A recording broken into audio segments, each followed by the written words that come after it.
رأيت وسمعت رجلا كان خليفة في طريقة في بلد، كان لنا زميلا أيام الطلب في دراسة الطب بالأزهر،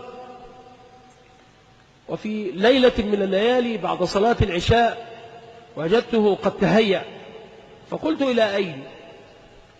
فقال إنه ذاهب، لأن هذه الليلة يعني تلك كانت الليلة الكبيرة في مولد السيدة زينب. قلت: وما تصنع هداك الله؟ أنت رجل متعلم عاقل.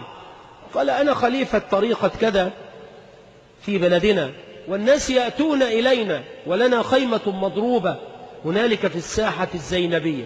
قلت: وما تصنعون؟ قال: عندنا الليلة ورد مراقبة.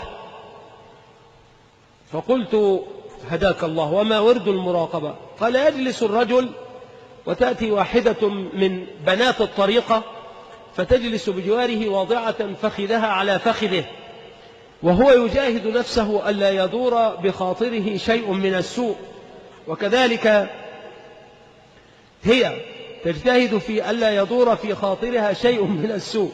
قال بعض الخبثاء ممن كان حاضرا كلامنا: قال: خذني معك الليلة لورد المراقبة.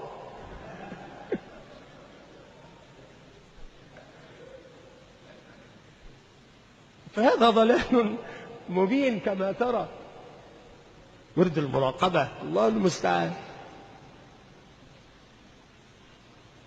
إياك ومن يخلو مع النساء وطريق المذهب، طريق مذهب الصوفية.